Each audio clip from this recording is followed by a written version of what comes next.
ধর্মাবতার, এই অষ্টমী রায় বিদ্যালয়ে চুরি বিদ্যা শেখাতে এসেছিলেন, কারণ এই বিদ্যাটাই তিনি সব থেকে ভালো করে রপ্ত করেছিলেন। আমাদের নবগ্রামের একমাত্র অভিভাবক ঠাকুর পুরুষোত্তম সিংহ এই মেয়েটি সুরক্ষার জন্য তাকে নিজের বাড়িতে ঠাঁই দিয়েছিলেন। কিন্তু এই মেয়ে সিংহ বাড়িতে থাকবার সুযোগ নিয়ে বৌরানীর গলা থেকে বৌরানীর হার চুরি করেছে। বলুন ধর্মাবতার, এর শাস্তি কি হওয়া উচিত আপনিই বলুন। এর মেয়ে চরম শাস্তি চাই, মেয়ে পাপিষ্টা।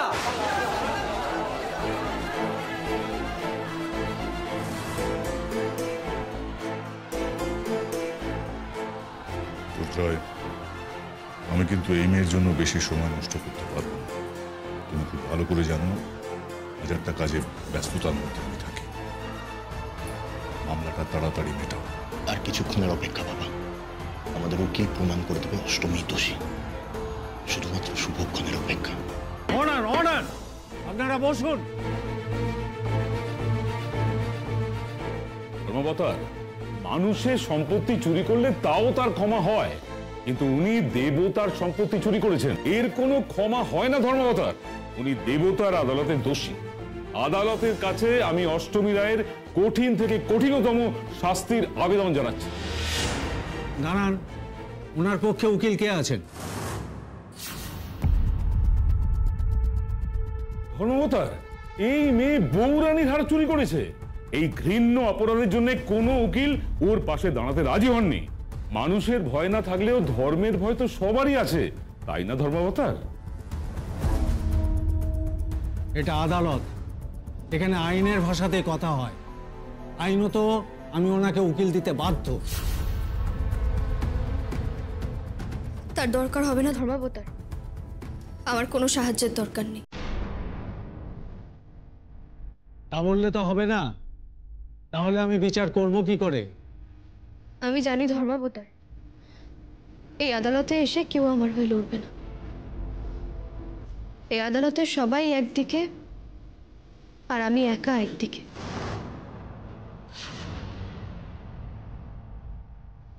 আমি কোনো দিকেই নই। এই বিচারকের আসনে আমি নিরপেক্ষ। আমার কাজ সত্যের পক্ষে রায়দান করা। তাই তোমার পক্ষে কোনো উকিল যদি না দাঁড়ায়, আদালতের নিয়ম অনুযায়ী আমার উচিত তোমাকে একজন উকিল দেওয়া। আমাকে মাফ করবেন, আমার কোনো উকিলের দরকার নেই। আমি নিজের সওয়াল নিজেই করতে চাই।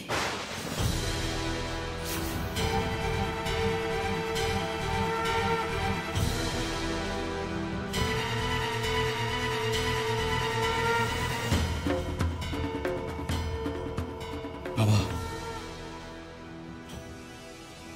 এটা এখন সময় নয়। এই উকিল বাবু, আপনি চুপচাপ দাঁড়িয়ে আছেন কেন? অবজেকশনটা বলুন। Objection your honour. Objection overruled. আপনি বলুন আপনার কি বলার আছে। কি সাহস মেয়েটা, এখনো জোরে জোরে কথা বলে যাচ্ছে, ওর জিভ খসে পড়বে। না, অষ্টমী শেষ পর্যন্ত লড়বে। এবার দেখা যাক কি হয়। ধর্মাবতার, আমার বিরুদ্ধে যে অভিযোগ আনা হয়েছে তা সম্পূর্ণ ভিত্তিহীন। Objection milord. Objection overruled. আগে ওনাকে বলতে দিন। আপনি বলুন। ধর্মাবতার, আমি চুরি করিনি, আমাকে মিথ্যে অভিযোগে ফাঁসানো হচ্ছে। আর আমি যে হারটা চুরি করেছি তার কোনো প্রমাণ ওনাদের কাছে নেই। Objection my lord, objection. Objection sustained. আপনি তো ওনার কথা ওনাকে বলতেই দিচ্ছেন না। ঠিক আছে, আপনার কি আছে বলুন। ধর্মাবতার, উনি রেড হ্যান্ডেড ধরা পড়েছেন, মানে চলতি কথায় বামাল সমেত গ্রেপ্তার হয়েছে। ওনার ব্যাগ থেকেই হারটা পাওয়া গেছে, এর থেকে বড় প্রমাণ আর কি হতে পারে? তারপরে উনি বলে যাচ্ছেন যে উনি চুরি করেননি, চুরি করেননি। এ তো হাস্যকর ব্যাপার মিলর্ড। ধর্মাবতার, আপনার অনুমতি থাকলে আমি আপনাকে দেখাতে চাই যে ওনার প্রমাণটা ভিত্তিহীন।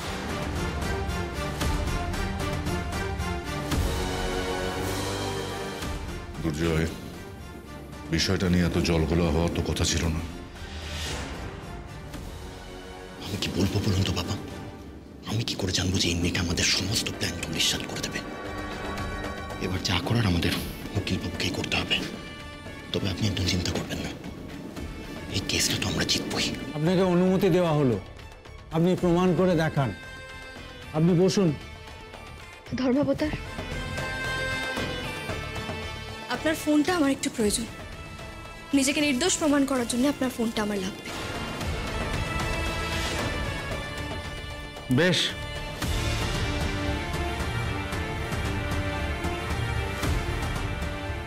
উকিল বাবু বলুন কিছু। অবজেকশন মিলর্ড, এই কাজ সম্পূর্ণভাবে আদালত বিরুদ্ধ।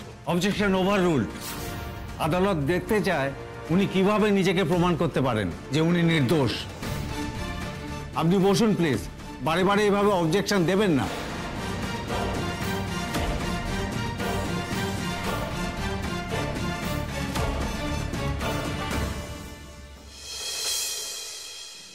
আরে আরে আরে অসুবিধা নেই, এসব কি হচ্ছে? কি করছেন এসব? ধর্মাবতার কিছু বলুন, এসব কি করছেন উনি? এটাই তো আমি বোঝানোর চেষ্টা করছি ধর্মাবতার, এবং আপনারা সবাই, আপনাদের সকলের সামনে আপনারা দেখলেন যে আমি ধর্মাবতারের ফোনটা নিয়ে এসে উকিলবাবুর পকেটে ঢুকিয়ে দিলাম। এটা যদি আপনাদের সকলের সামনে না ঘটতো, এই ঘটনাটা যদি আমি সকলের অলক্ষ্যে ঘটাতাম, তাহলে আপনারা কি ভাবতেন? যে উকিলবাবু ধর্মাবতারের ফোনটা চুরি করেছে। কি তাই তো?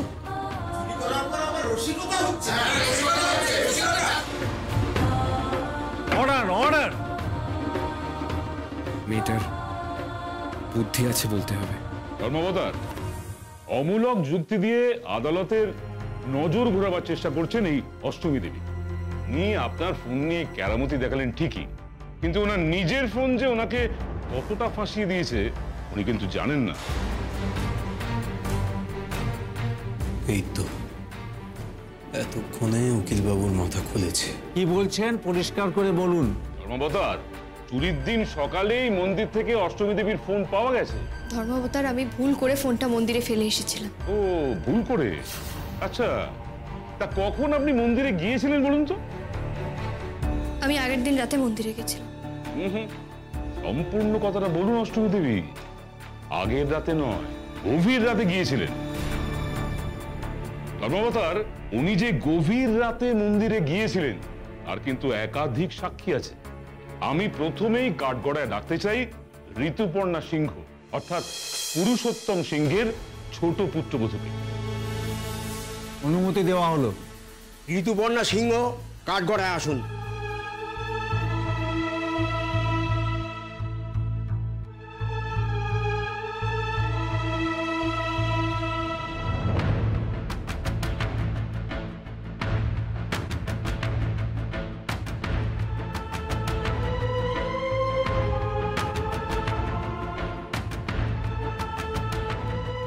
যেদিন সকালবেলা দেখা গেল যে বৌরানীর গলার হার নেই, তার আগের দিন সন্ধ্যায় বৌরানীর আরতি কি হয়েছিল? সেদিন সন্ধ্যাবেলা আমাদের বাড়িতে বৌরানীর কীর্তন হচ্ছিল। বেশ, তখন বৌরানীর গলার হার ছিল তো? হ্যাঁ ছিল তো, ছিল। তার মানে ওই রাতেই হারটা চুরি হয়েছিল। আর সেই রাতে, মানে সেদিন গভীর রাতেই আপনি অষ্টমীকে মন্দির থেকে বেরিয়ে আসতে দেখেছিলেন, কি তাই তো? হ্যাঁ, আমি প্রথম অষ্টমীকে মন্দির থেকে বেরোতে দেখেছিলাম।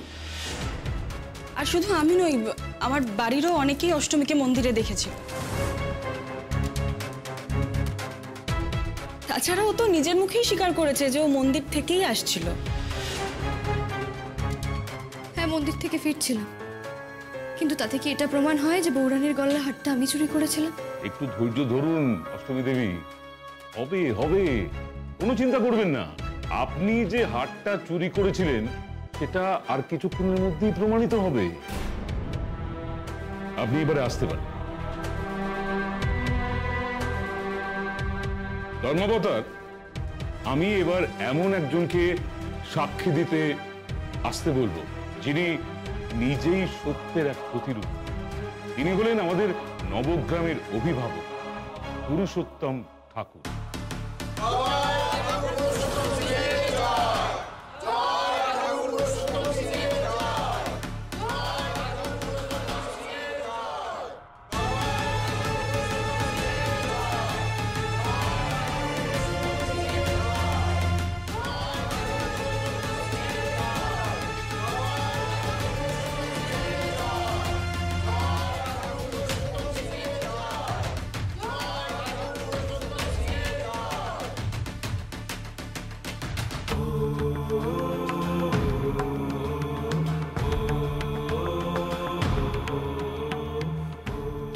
যাহা বলিব সত্য বলিব, সত্য বই মিথ্যে বলিব না।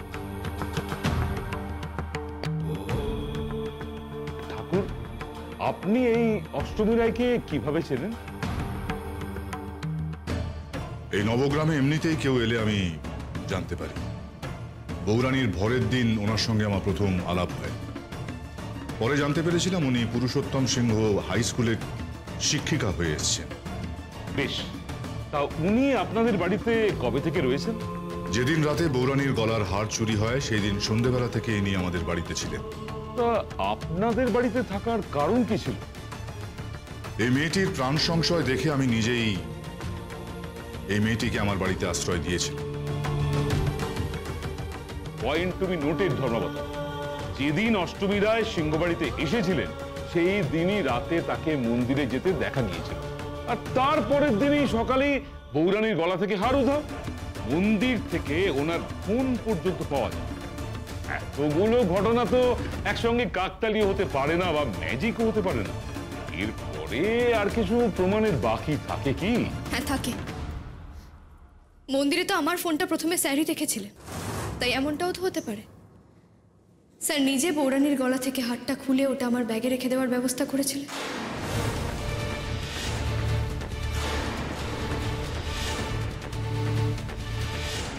ধর্মাবতার, এই ব্যাপারটাই আমি আপনার ফোন নিয়ে বোঝাতে চেয়েছিলাম। ঠাকুরের নামে এত বড় অপবাদ আমরা এসব একদম সহ্য করব না।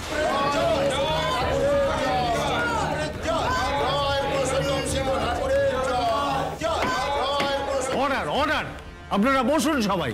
এত বড় কথা বলছো তুমি? তুমি জানো তুমি কার দিকে আঙুল তুলছো? আপনি বসুন। বসবো মানেটা কি? আমার বাবার নামে কথা বলছে।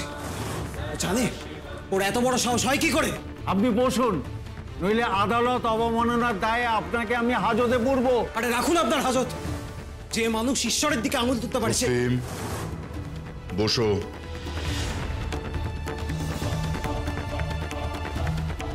না না, উনি তো একদম ঠিকই কথা বলছেন। একটা চোরের এত সাহস হয় কি করে? আমাদের ঠাকুরকে অপমান করছেন। আপনারা বসুন, এটা আদালত, এইভাবে জয়ধ্বনি দেবেন না। এটা মন্দির নয়, আদালতের শান্তি বজায় রাখুন। ধর্মাবতার, এই মেয়েটিকে বিশ্বাস করে আমি আমার বাড়িতে থাকতে দিয়েছিলাম। তার প্রতিদানে কি এটাই আমার প্রাপ্য ছিল? যে বৌরানীর আশীর্বাদী হাত আমার মাথার উপর আছে, যে বৌরানীর ভর হয় আমার উপর, তার গলার হার আমি চুরি করব?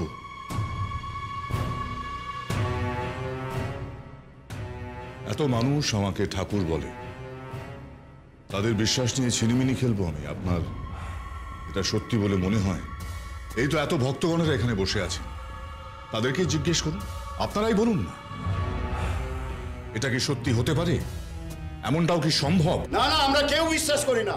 এই মেয়ের ফাঁসি হওয়া উচিত।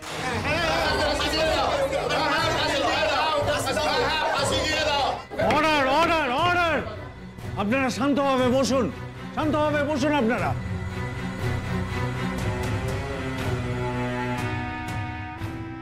বাবার কিন্তু জবাব নেই। সবাইকে কিভাবে নিজের দিকে টেনে নিল দেখলে? তাহলে দেখলেন তো ধর্মাবতার, পুরুষোত্তম সিংহ যে মেয়েকে নিরাপত্তা দিলেন, আশ্রয় দিলেন, তার দিকে আঙুল তুলছে এই মেয়ে। মানে ধর্মাবতার, আপনি বুঝতে পারছেন তো উনি কতটা সাংঘাতিক? উনি শুধু চোরই নন, উনি একজন বিশ্বাসঘাতক। ঠাকুরের বিশ্বাস ভেঙেছেন উনি। উনি প্রথম থেকেই প্ল্যান করে সিংহবাড়িতে ঢুকেছিলেন। ওনার আসল উদ্দেশ্য ছিল এই হার চুরি করা। এই জঘন্য অপরাধের জন্য অষ্টমী রায়কে দৃষ্টান্তমূলক শাস্তি দেওয়া হোক। আমি আদালতের কাছে এটাই অনুরোধ করছি। আপনাকে অনেক ধন্যবাদ আমাদের এই কেসে আলোকপাত করার জন্য। আপনি এবার নিজের আসন গ্রহণ করতে পারেন ঠাকুর।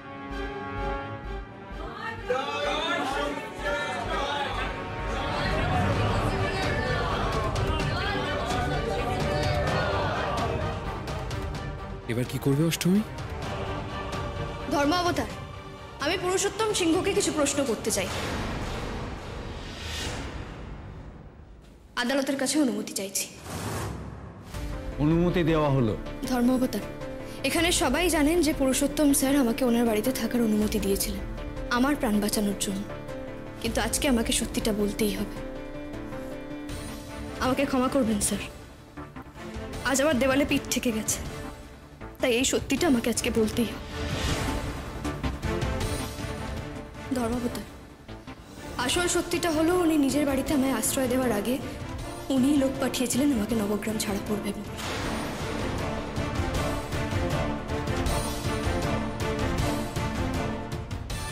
উকিল বাবু, আরে আপনি কিছু বলুন, আপনাকে কিন্তু আমি কম টাকা দিয়ে এখানে আনিনি। আপনার উপরে আমার ভরসা। আর আপনি যদি কিছু না করতে পারেন তাহলে কিন্তু আপনার কপালেও দুঃখ আছে। ধর্মবতার আবারও একটা মিথ্যে অভিযোগ।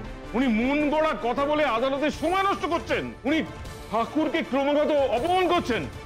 আপনি নিজেকে কি মনে করেন বলুন তো অষ্টমী দেবী? আপনার মতো একটা তুচ্ছ মানুষকে, একটা 2 পয়সার শিক্ষিকাকে ঠাকুর বের করে দিতে চাইবেন কেন? ধর্মাবতার, ওনাকে নিজের মুখের ভাষা সংযত করতে বলুন। উনি কিন্তু এভাবে আমার সাথে কথা বলতে পারেন না। আপনি নিজের ভাষা ঠিক করুন উকিল বাবু। আমি ক্ষমা চাইছি ধর্মাবতার। আচ্ছা অষ্টমী দেবী, এবার আপনি বলুন তো যে উনি কেন আপনাকে বের করে দিতে চাইবেন? কারণ ওনাকে প্রশ্ন করলে উনি সেটা পছন্দ করেন। ওনার চোখে চোখ রেখে কেউ কথা বললে সেটা উনি নিতে পারেন। আর ঠিক সেই জন্যই আপনাদের ঠাকুর আমাকে গ্রাম থেকে বের করে দিতে চাইছে।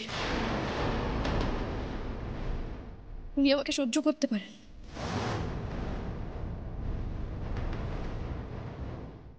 আচ্ছা অষ্টমী দেবী, আপনার কথা মতো যিনি আপনাকে বের করে দিতে চেয়েছিলেন তিনি আপনাকে আবার তার নিজের বাড়িতে আশ্রয় দিলেন, কিন্তু কেন? কারণ তখন উনি বুঝলেন যে আমাকে দমিয়ে রাখা যাবে না, তাই উনি আমাকে নজরে নজরে রাখার জন্য ওনার বাড়িতে আশ্রয় দিলেন। তারপর এখন সুযোগ বুঝে আমাকে এভাবে ফাঁসিয়ে গ্রাম ছাড়া করতে চাইছেন। এই মেয়েকে আমি যা ভেবেছিলাম তার চেয়ে অনেক বেশি সাংঘাতিক। পুরুষোত্তম সিংহর সঙ্গে শেয়ানে টক্কর দিচ্ছে। আমি কিভাবে ছক সাজিয়েছিলাম সেটা ও জানলো কি করে?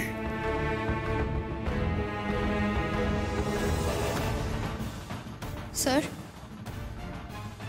আপনি তো আমায় গ্রাম ছাড়া করতে চেয়েছিলেন, কিন্তু আপনি সেটা পারেননি। এখন চুরির দায়ে আমাকে ফাঁসিয়ে আপনি এই গ্রাম থেকে তাড়াতে চাইছেন। আমি কি কিছু ভুল বলছি স্যার? আমি যদি কিছু ভুল বলে থাকি তাহলে আমাকে ক্ষমা করবেন। আমাদের ঠাকুরকে তখন থেকে অপমান করে যাচ্ছে এই মেয়েটা। না না, এই মেয়েকে কিছুতেই নবগ্রামে থাকতে দেওয়া যাবে না। জয় ঠাকুর পুরুষোত্তম সিংহের জয়। জয় ঠাকুর পুরুষোত্তম সিংহের জয়। জয় ঠাকুর পুরুষোত্তম সিংহের জয়। আস্তে আস্তে, আমি বারণ করা সত্ত্বেও এভাবে আপনারা জয়ধ্বনি দিচ্ছেন। এটা আদালত, এখানে নিয়ম শৃঙ্খলা বজায় রাখুন।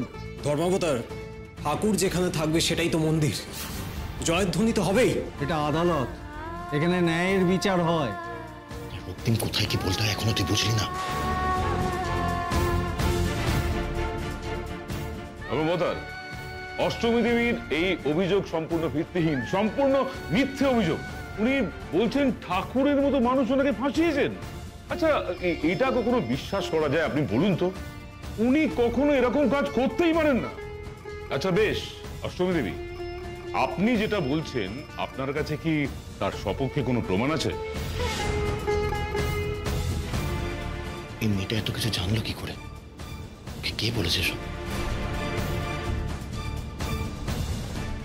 এখন যদি সত্যিটা সামনে আসে তাহলে তো বাবার সম্মান নিয়ে টানাটানি হবে। সবাই জেনে যাবে বাবার বিরুদ্ধে কি আমি মেয়েটাকে বাঁচিয়েছি। আর তারপর আমার যে কি হবে। না না না, আমি নিজেকে নিয়ে ভয় পাই না, কিন্তু আমার কিছু হলে মা, ইরা। কি হলো? কি প্রমাণ আছে বলুন, চুপ করে থাকবেন না, বলুন।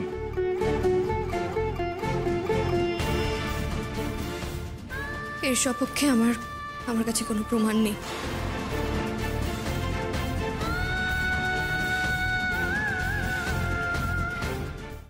দেখলেন তো ধর্মবতার, দেখলেন? আদালতে দাঁড়িয়ে সমানে মিথ্যে কথা বলে যাচ্ছিলেন উনি। আসলে ওনার কাছে কোনো প্রমাণ নেই, কিচ্ছু নেই। যা খুশি উনি তাই বলে চলেছিলেন। উনি শুরু থেকে শেষ পর্যন্ত যা বলেছেন তার সবটাই মিথ্যে ধর্মবতার। উনি শুধু শুধু কোর্টের সময় নষ্ট করছেন। ওনাকে এক্ষুনি সাজা শোনানো হোক। ওনার আর কোনো কথা বিশ্বাস করা তো দূর, ওনাকে আর কোনো কথা বলতে দেওয়াই উচিত নয়। বলছি ঠাকুর, এবারে আপনি আসন গ্রহণ করুন। আপনি আত্মপক্ষ সমর্থনে কিছু বলবেন? আপনার কোনো সাক্ষী আছে?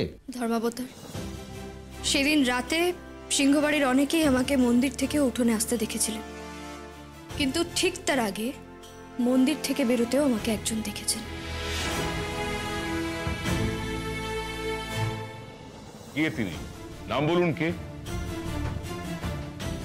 আয়ুষ্মান সিংহ। আমি ওনাকে কাঠগড়ায় ডাকতে চাই।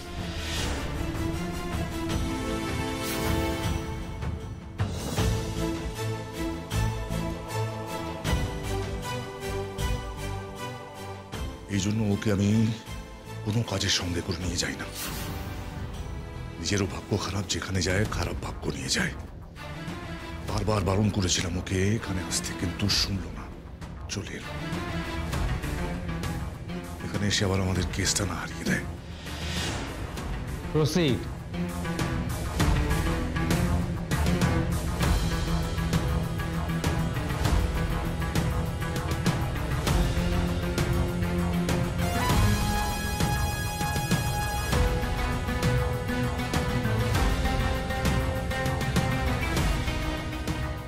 যাহা বলিব সত্য বলিব, সত্য বই মিথ্যা বলিব না।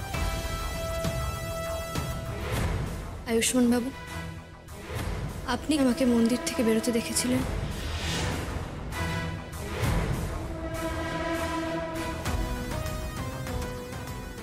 হ্যাঁ। তখন কি আমার হাতে বা গলায় কোনো হার ছিল?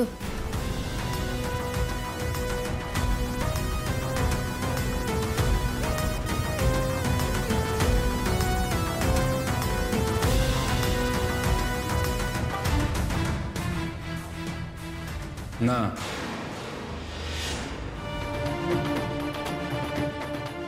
আমি ওনাকে মানে অষ্টমীকে খালি হাতেই মন্দির থেকে বেরোতে দেখেছিলাম।